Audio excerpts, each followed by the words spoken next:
IPL 2020 होना तो अब तय है। इसकी तारीखों का भी ऐलान कर दिया गया है। वहीं सरकार से परमिशन भी मिल गई है।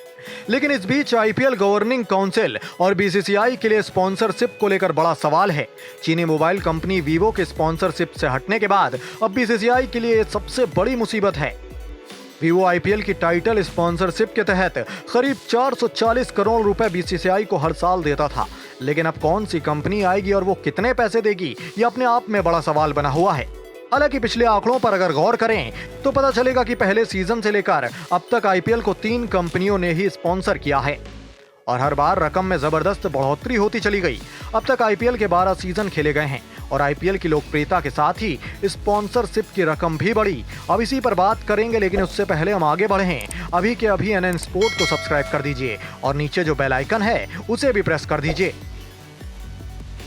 पहली बार जब साल 2008 में आईपीएल का पहला सीजन खेला गया तो आईपीएल 1 को डीएलएफ आईपीएल बोला जाता था। डीएलएफ एक रियल एस्टेट कंपनी है और कुछ साल पहले तक ये देश की बड़ी कंपनियों में शुमार की जाती थी। साल 2008 में डीएलएफ ने 5 साल के लिए करीब 200 करोड़ रुपए दिए थे।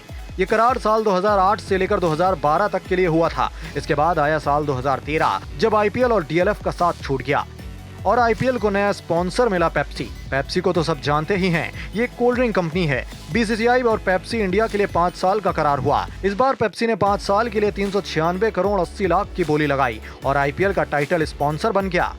यानी पहले जिसके लिए बीसीसीआई को 5 साल के लिए 200 करोड़ रुपए मिले थे, उसी काम के लिए अब यानी साल 2013 में 396 करोड़ 80 लाख मिलने लगे थे, यानी करीब 2 गुने से कुछ ही कम। इससे समझा जा सकता है कि आईपीएल की लोकप्रियता में कितनी तेजी से इजाफा होता चला गया। इसके बाद आया साल 2018 और इस बार तो आईपीएल की स्पॉन्सरशिप के लिए छप्पर फाड़ के पैसा गिरा।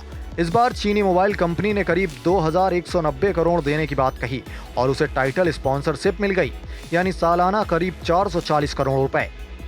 पहले साल आईपीएल को पूरे 5 साल के लिए जो स्पॉन्सरशिप 200 करोड़ रुपए में दी थी, वो आगे जाते जाते उसके एक ही साल के लिए 440 करोड़ में तब्दील हो गई। लेकिन अब सवाल यह है कि क्या इस साल भी इसी तरह का इजाफा स्पॉन्सरशिप में दिखेगा या फिर कोरोना वायरस के चलते जो आर्थिक हालात खराब हुए हैं उससे स्पॉन्सरशिप पर भी कुछ असर पड़ेगा।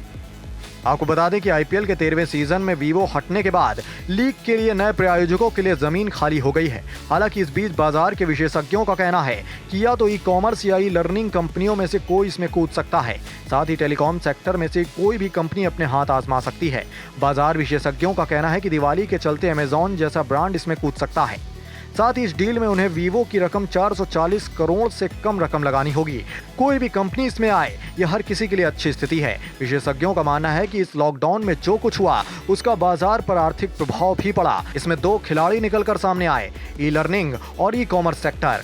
अब किसी नए खिलाड़ी के आने की उम्मीद नहीं कर सकते कि कोई स्टार्टअप आ जाए, लेकिन हो सकता है कि बायजूस जो पहले से ही बीसीसीआई परिवार का हिस्सा है, इसमें आ सकता है और इवेंट कर सकता है। इस बीच अनअकैडमी को ना भूलिए, जो अपने आप को क्रिकेट वर्ल्ड से जोड़ने के पीछे लगा है।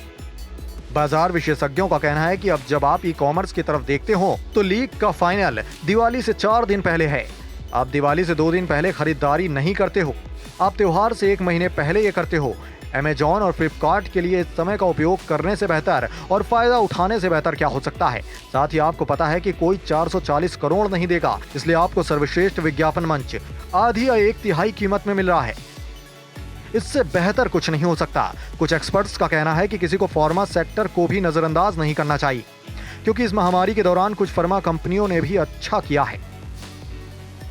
अमेजॉन इस सूची में सबसे आगे हो सकती है। अमेजॉन इसमें आना चाहेगी या नहीं, क्योंकि वो सावधानी से काम करते हैं, लेकिन वो रुचि लेते हैं तो वो इस करार को आगे ले जा सकते हैं। ई लर्निंग कंपनी भी आ सकती है, लेकिन आपको फार्मा सेक्टर को ध्यान में रखना होगा, क्योंकि उन्होंने बाजार में काफी अच्छा किया था, तो क्यों नहीं। आपको ये बात याद रखनी होगी कि इस आईपीएल में टीवी काफी बिकेगा, क्योंकि लोग टीवी से ही चिपके रहेंगे। मुझे लगता है कि जो भी प्रस्ताव लेगा उसका फायदा ही होगा। बाजार विशेषज्ञ ने कहा कि अगर जियो इस रेस में कूदता है तो उसके मालिक के बीसीसीआई से भी अच्छे संपर्क हैं। उन्होंने कहा कि जियो ऐसा ब्रांड है जो 8 टीमों से जुड़ा है, वो क्यों मुख्य प्रायोजक के खेल में नहीं कूदेगी, तो ये बीसीसीआई के साथ उनके संबंधों के कारण होगा। आंकड़ों के हिसाब से आईपीएल विंडो में वो सबसे बड़ा ब्रांड है। उन्होंने कहा लेकिन आप जियो टेलीकॉम इंडस्ट्री की काबिलियत को नजरअंदाज नहीं कर सकते। अगर वो चाहें तो वो छुपा रुस्तम भी साबित हो सकता है। इस वीडियो को हम खत्म करें उससे पहले अभी के अभी NN स्पोर्ट को सब्सक्राइब जरूर कीजिए ताकि IPL की हर खबर आपको अपने मोबाइल पर मिलती रहे।